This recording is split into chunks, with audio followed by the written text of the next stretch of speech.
Hi guys and gals, I'm Pete Hilke and welcome to At The Net, your podcast for all news, results and transfers and everything else from the EPL. Well, g'day guys, welcome to At The Net podcast for what is the English Premier League Matchweek 29. I'm Pete Hilke. I'm just going to take you through what was the week of, well, catch-up football. Week 29, bit of catch-up. Look, as you know, it's all gone chaotic over the past 12 months, especially once the new Premier League season started. So there's going to be games that are catching up. So we'll start off, because don't forget, we've gone from match week 29, where there's a match week 18.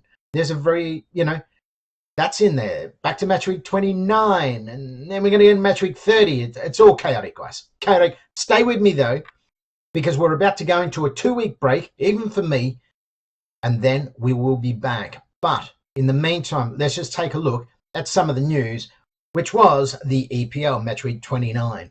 Well, look, there was only really, fundamentally, there's only 3 games in Matchweek 29 that were actually played. Everyone's been, as I said, it's been topsy-turvy all season. But the top 4 at the moment, Manchester City, they are doing it, and they're doing it really, really beautifully this year. We spoke, look, there was Matty Neal from Breath of Fresh Footy and myself. We spoke at the beginning of this season about the depth, the teams that need the depth of football. And, there's also the consistency as well. But, it's not only depth. What I do believe in is that defense is exactly what you need. And that's what Manchester City have done. Pep Guardiola came out here. He really got them to concentrate on the defense, and they've done that. And they've really been able to actually pull that in.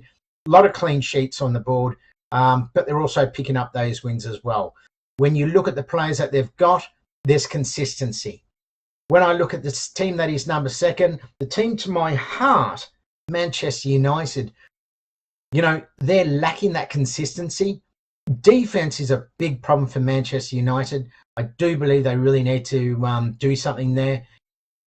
If we just have a look at the recent loss in the FA Cup to Leicester City, that was an absolute shocker. Once again, United's defense wasn't on. Fred had an absolute appalling game.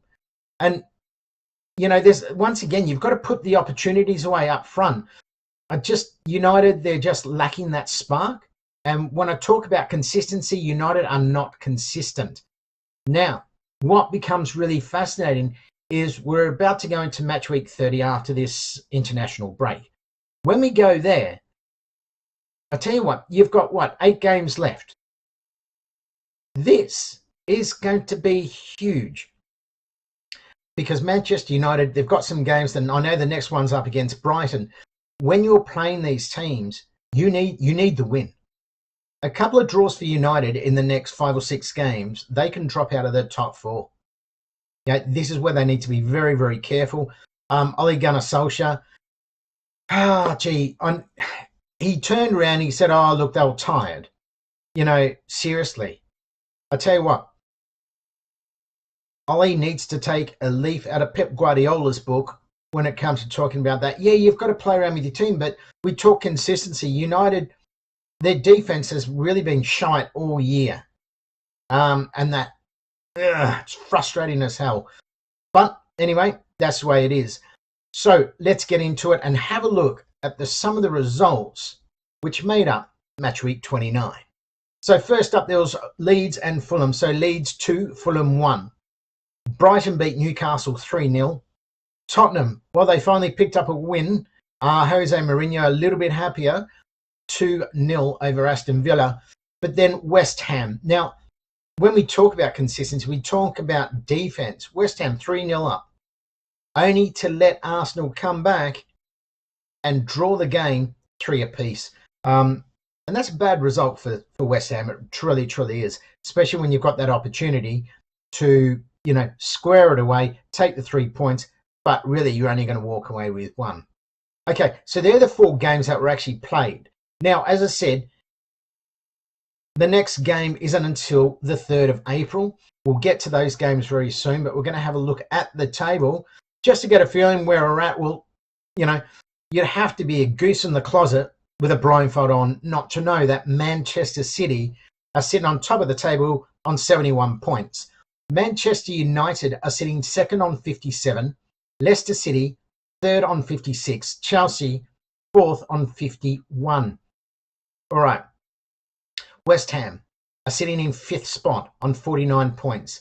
Then you got Tottenham, Liverpool, and Everton. Tottenham's on 48, then both Liverpool, Everton on 46. So I think they'll jostle. There'll be a bit of jostling going on there for that fourth spot. Manchester United, they want to be very careful and just keep those wins going. When we go to the other end of the table, well, I tell you what, it's going to get very, very fascinating for that relegation spot. Obviously, Sheffield United, West Brom, adios. They'll be heading south. Fulham and Newcastle. There's 2 points in it. It could go either way, but I dare say it will be Fulham that will go down. Newcastle, they've got 1 game spare behind Fulham. So Newcastle have only played 29 games. Fulham have played 30. That 2 points, but I think Newcastle should be okay. Well, then again, who knows? Who knows? All right, guys, let's have a look at the stats for the Golden Boot Award for what is the English Premier League at the moment. Now, over the last few weeks, Mohamed Salah's just always been up there. Well, he's not anymore. Harry Kane sits on top, level with Mohamed Salah on 17 goals.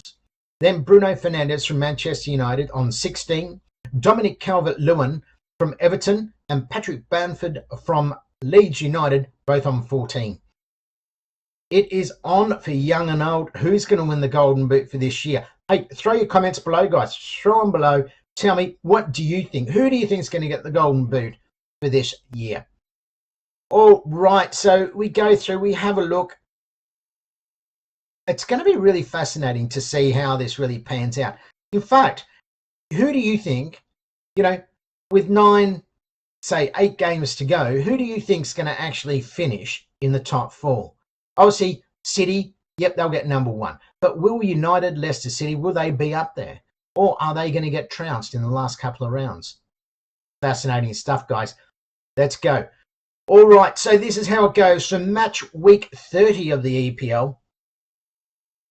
First game up, you got Chelsea, West Brom. Look, I expect Chelsea to win this one. They'll win it quite comfortably. I'm actually going to go 4-1. Leeds, Sheffield United. Leeds will win that one 2-0. Leicester City and Manchester City. Look, this is a big game for Leicester City. I reckon Manchester City will get over this one 1-0. Once again, focusing on defence, I think it's going to be hard for Leicester City there. Arsenal and Liverpool. Liverpool will bounce back, but it depends how they're playing at that stage. I expect Liverpool to win this one 2-1. Southampton, Burnley. Burnley will beat Southampton 1-0.